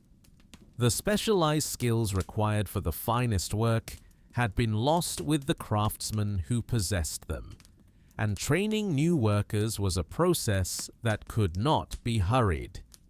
Napoleon's rise to power brought new opportunities for Lyon's recovery. The future emperor, practical in his approach to governance and appreciative of France's commercial interests, actively encouraged the revival of the silk industry. His court would need magnificent fabrics to project the image of imperial splendor, and Lyon's craftsmen were uniquely qualified to provide them. Government contracts and protection helped stabilize the industry during its vulnerable period of rebuilding. The technical innovations that had made Lyon famous before the Revolution were gradually revived and improved. The jacquard loom, with its system of punched cards that allowed complex patterns to be woven automatically, became more widespread as the industry rebuilt itself. New workshops were constructed with better lighting and ventilation than their predecessors, incorporating lessons learned from years of experience with the older arrangements. Yet, the Lyon that emerged from this period of reconstruction was fundamentally different from the city that had existed before the Revolution. The great merchant families that had dominated the industry for generations were gone, their place taken by a new class of entrepreneurs who had risen from humbler origins. The guild system that had regulated production and maintained quality standards had been permanently abolished, replaced by more competitive arrangements that emphasized efficiency over tradition. The social relationships that had governed Lyon's community for centuries were also transformed.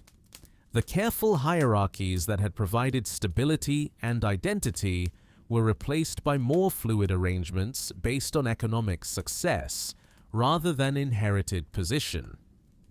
This new social order offered opportunities for advancement that had not existed under the old system, but it also created uncertainties and insecurities that previous generations had not experienced.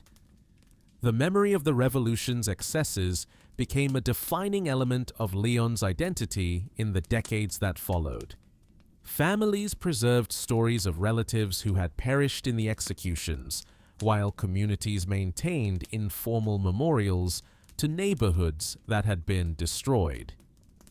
The chapel erected in Brotteaux to honor the victims of the mass killings became a place of pilgrimage for those who sought to remember the price that had been paid for political extremism. These memories served as cautionary tales that influenced Lyon's approach to later political upheavals. During the revolutions of 1830 and 1848, the city's response was notably more moderate than that of other French cities.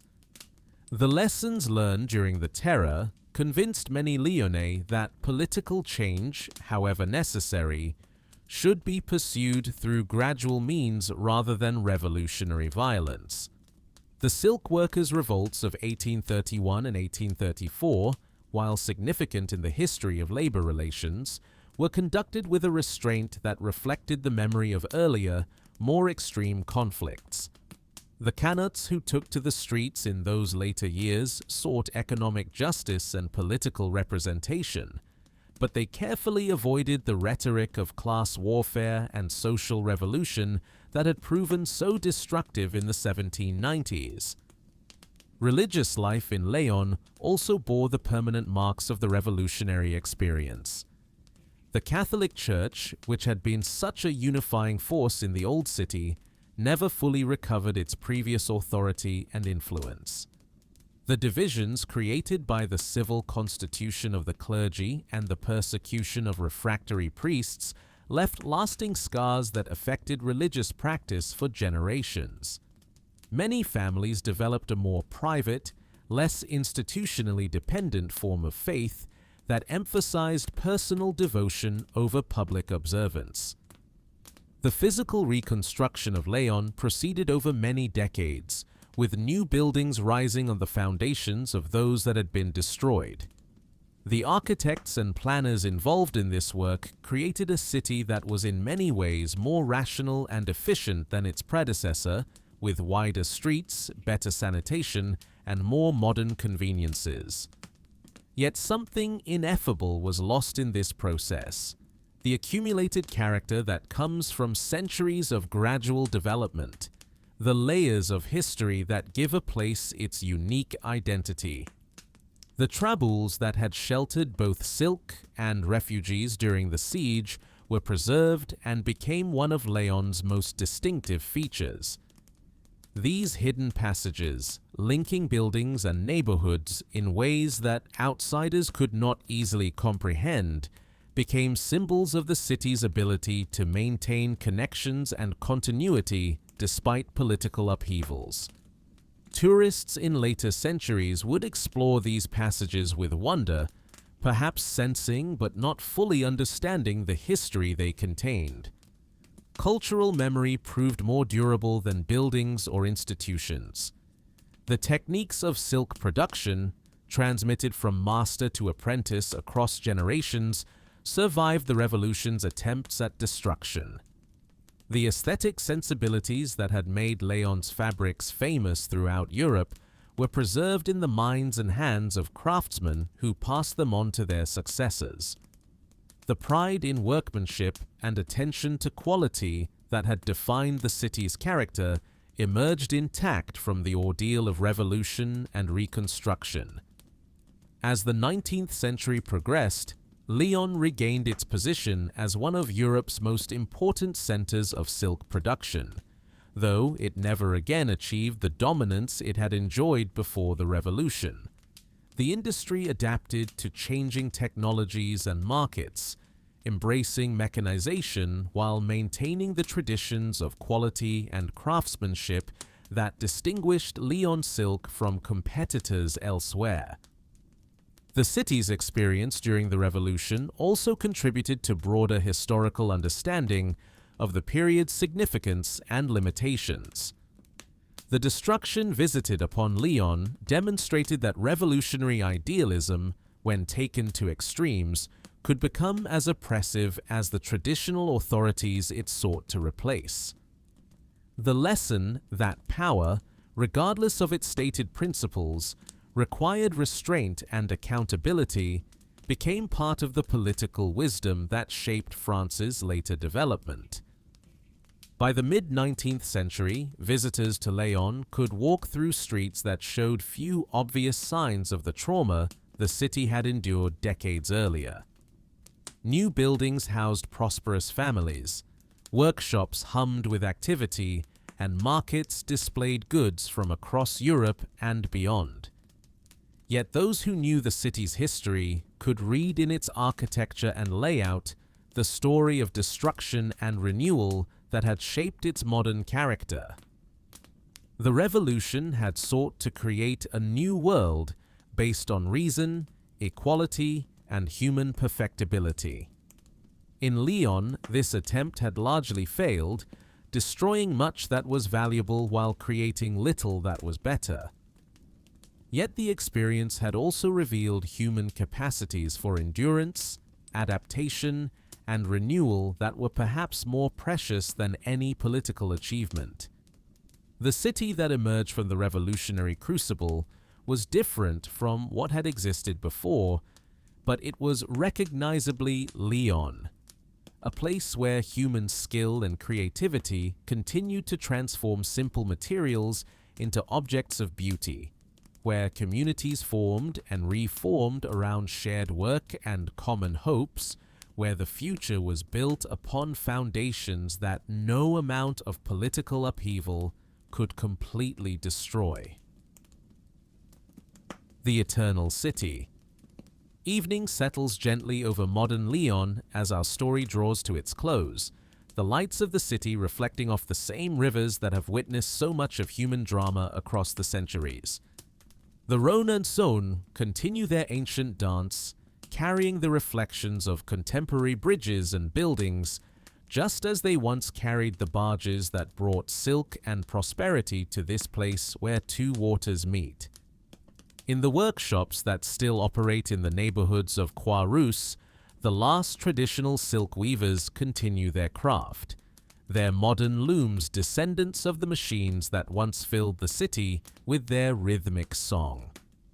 The sound is quieter now, more selective, as these artisans create specialty fabrics for museums, restoration projects, and the occasional customer who values handmade beauty over mass-produced efficiency. Their fingers, guided by knowledge passed down through generations, still know the secrets of transforming simple threads into patterns of lasting elegance. The traboules that once sheltered refugees and revolutionaries now guide tourists through hidden passages that connect Lyon's past to its present. School children follow their teachers through these covered walkways, learning about their city's history while perhaps sensing, without fully understanding, the weight of memory these stones contain. The passages that once carried silk through the city now carry stories, connecting one generation to another through the simple act of walking where others have walked before.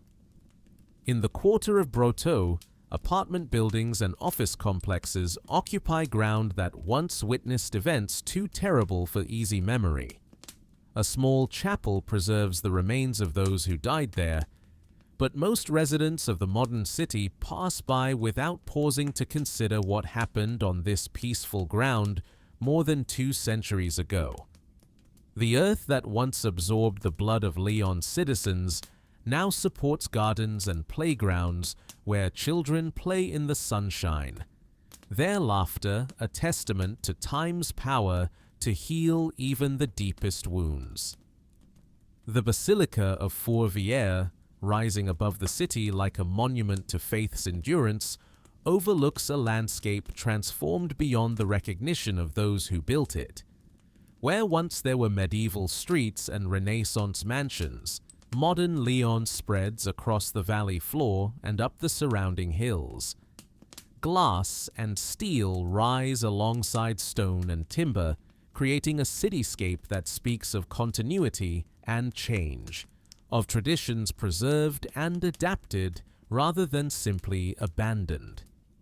The silk industry that once defined Lyon's identity survives in specialized workshops and museums, its techniques preserved as much for their cultural significance as their commercial value. The Museum of Textiles houses fabrics created centuries ago, their colors still vibrant, their patterns still capable of inspiring wonder in those who see them. These are the true monuments to Lyon's golden age, not statues of political leaders or military heroes, but examples of human creativity and skill applied to the transformation of simple materials into objects of beauty. Modern Lyon has found new sources of prosperity and identity. The city that once led Europe in silk production now leads in other industries, pharmaceuticals, technology, finance, while maintaining its position as a center of gastronomy and culture.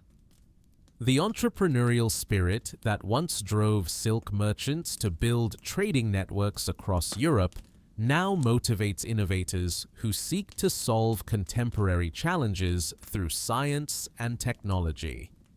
Yet something of the old Lyon persists in the city's character.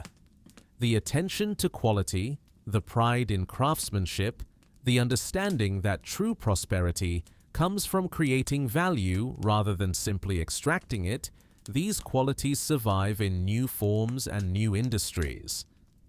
The festivals that celebrate Lyon's heritage attract visitors from around the world, but they also serve to remind current residents of the traditions that shape their community and continue to influence its development.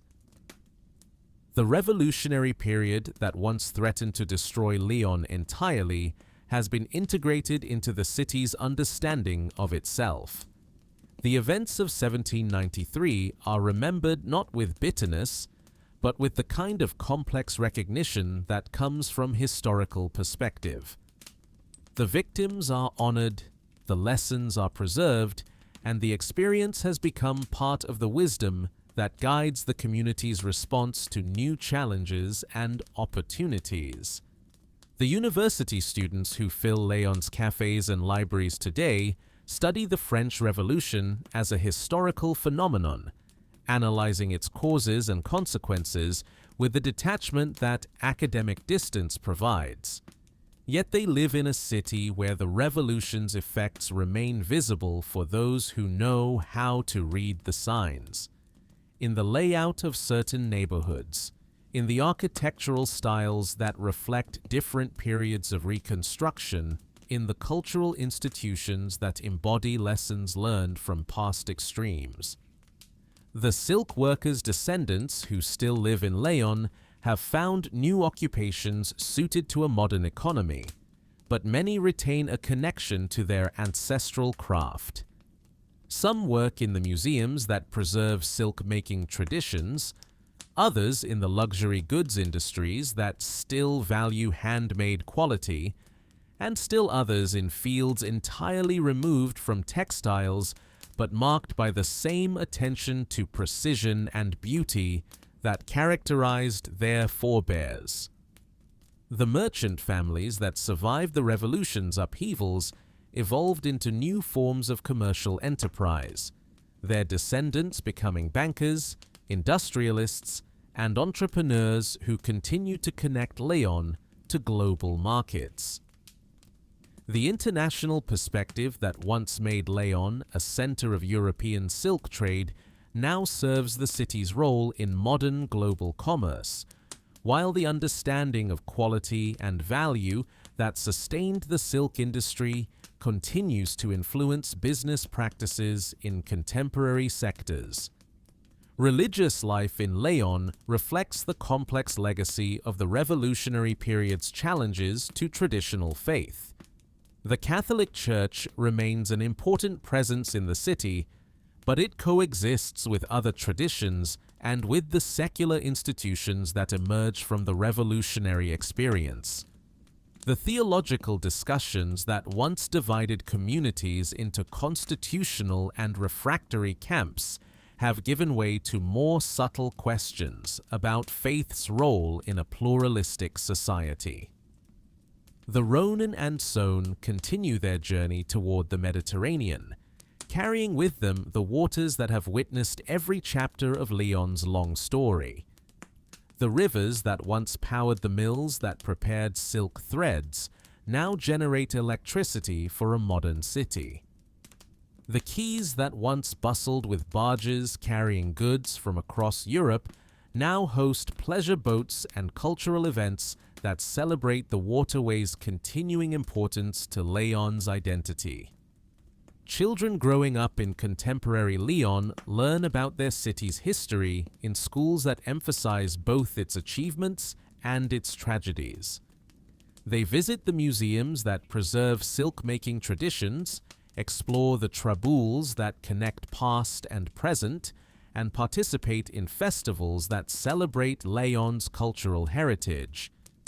Many will leave for other cities and countries, carrying with them memories and values shaped by their birthplace, while others will remain to continue the work of building upon foundations laid by countless previous generations. The visitors who come to Lyon from around the world see a successful modern city that has managed to preserve its historical character while adapting to contemporary needs. They admire the Renaissance architecture of Vieux Lyon, sample the cuisine that has made the city famous throughout France, and perhaps purchase silk scarves or other textiles that represent the continuation of ancient traditions in modern forms. Most leave without fully understanding the depths of history that lie beneath Lyon's prosperous surface. As night falls over the city, the illumination that has made Lyon famous in recent decades transforms its buildings and bridges into works of art created from light and shadow. The technology that makes this possible would seem magical to the silk weavers and merchants who once called this place home.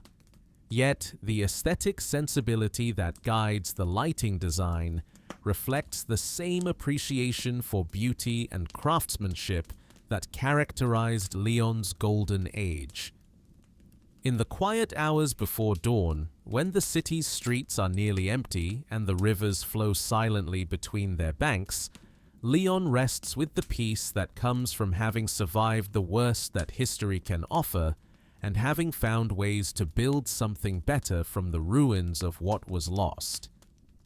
The revolution that once threatened to erase the city's identity entirely has instead become part of a larger story about human resilience, adaptation, and the persistence of values that transcend political upheavals. The silk that once made Lyon famous was created through the patient transformation of simple cocoons into threads of extraordinary beauty and strength. The process required skill, time, and careful attention to each stage of development, with no shortcuts available to those who sought the finest results. The city itself has undergone a similar transformation, emerging from the cocoon of its revolutionary ordeal as something recognizably continuous with its past, yet adapted to the requirements of new circumstances. This is perhaps Lyon's greatest gift to the larger human story, the demonstration that communities, like individuals, can survive traumatic experiences without losing their essential character. The techniques that create silk cannot be learned quickly or easily. They require patience, practice, and the kind of deep knowledge that passes from master to apprentice across generations. Similarly, the wisdom that allows societies to preserve what is valuable while adapting to change develops slowly through experience and reflection rather than through revolutionary decree. The revolution promised to remake human nature and create perfect societies through the application of reason and will. Lyon's experience suggests that more modest goals, the preservation of valuable traditions, the gradual improvement of conditions, the protection of individual dignity within stable communities, may be more achievable and more valuable than utopian dreams that require the destruction of everything that exists. As the sun rises once again over Lyon, casting its light on the rivers that embrace the city and the hills that protect it, the eternal rhythms of life continue much as they have for centuries. People wake to begin another day's work. Children prepare for school, and the countless small activities that constitute community life begin anew. The revolution that once threatened to transform everything according to rational principles has given way to the older wisdom that understands change as gradual adaptation rather than sudden transformation. The forgotten city of the revolution is forgotten no longer, its story preserved in books and memories, its lessons available to those who seek to understand how communities survive the storms of history while maintaining their essential character. Lyon continues, as it always has, as a place where human creativity and skill transform simple materials into objects of beauty, where traditions evolve rather than simply disappear, and where the future grows organically from roots planted deep in the accumulated wisdom of the past. In this city where two rivers meet, the currents of history have carved channels as deep and lasting as those that carry the waters towards the sea. The story continues, as all true stories do, not with dramatic conclusions, but with the quiet recognition that some things endure because they serve human needs that transcend any particular moment or political arrangement. Lyon remains what it has always been, a place where people come together to create beauty, build prosperity, and pass on to their children the knowledge and values that make civilized life possible. The Silk Road, which once connected Lyon to distant sources of prosperity, has become a metaphor for all the networks of relationships and exchanges connecting communities across space and time. The city that was once condemned to disappear from history has instead become a testament to the power of human communities to survive, adapt, and preserve what is most valuable in their heritage while remaining open to the possibilities that the future holds. Sleep now and dream of a city where rivers meet, where human hands still create beauty from simple threads, and where the lessons of history are preserved not in monuments of stone, but in the living traditions that connect each generation to those who came before and those who will follow. In Lyon, as in all places where humans have learned to live together in peace and prosperity, the true revolution is not the dramatic overthrow of existing arrangements, but the patient daily work of creating and maintaining the conditions that allow civilization to flourish.